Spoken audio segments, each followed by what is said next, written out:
I got to play this clip from Inhofe for you because this is Senator Inhofe, and he's on the G. Gordon Liddy show, and he is absolutely mental, and so is G. Gordon Liddy. They're going to say a number of absolutely outrageous things here about Gitmo. Let's listen in.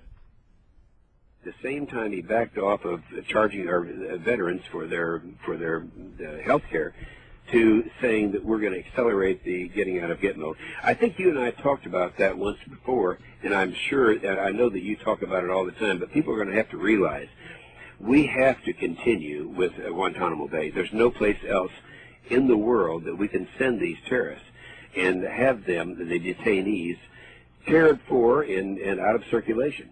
Because I'm not going to do it in our state of Oklahoma. They're suggesting Fort Sill in Oklahoma would be a place. I'm not going to let that happen. And so, we need to keep the Gitmo open. I hope you'll keep on that drumbeat. Oh, yes, indeed. I think we can win that. Well, that's as if we had 100 or 50 hardcore Nazi Waffen SS prisoners, and instead of sending them back to Germany after the end of the war, we just turned them loose in the American communities. I mean, it doesn't make any sense. Well, this is a little worse than that, I think, because you're dealing with the Middle Eastern mentality. And terrorists, they don't care about dying. And so what do you do with them? And if you can't do it in a tribunal, if you can't try them in a tribunal, they could very likely be turned loose. And I don't know. I think that the more we talk about that, the more Obama's going to think, do I really want to come up for re-election with a bunch of terrorists and roaming around at my suggestion? That is unbelievable. They make it sound like we're going to bring up these guys on Guantanamo Bay and just release them in the middle of the country. Congratulations, you're now free to go. You're in Wichita. Go. We're not going to release them.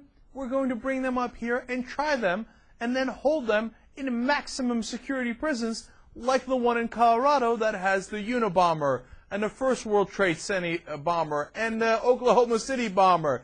And those guys are not running loose in Colorado. What terrible fear-mongering. And then G. Gordon Liddy sounds like he's 198. Man, that dude fell off a cliff. Bringing the Nazis.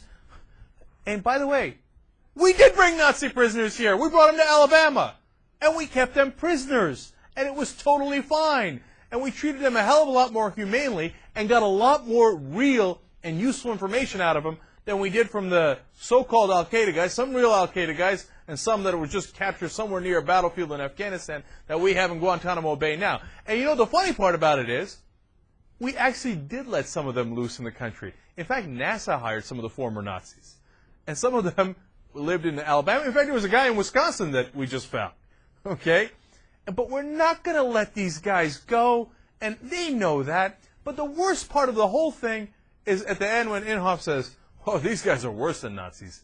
They have a Middle Eastern mentality. God forbid you should have a Middle Eastern mentality. I mean, that makes you worse than a Nazi. It's amazing what Republicans can say and get away with it. They just say, hey, look, I'm a Republican. So, yeah, I just absolutely smeared everybody from the Middle East. Can you imagine anything more offensive? Imagine if he said it about anybody else. Blacks. Well, they have a black mentality. They're obviously worse than Nazis. Or they have a Jewish mentality, so they're obviously worse than Nazis. Or they have a Chinese mentality. They're obviously, you can fill in the blank, right? But if you say about Middle Easterns, oh, no, it's okay, yeah. No, he's a Republican senator. It's not a big deal. Obviously, the Middle Eastern mentality is worse than Nazis. It just drives me crazy.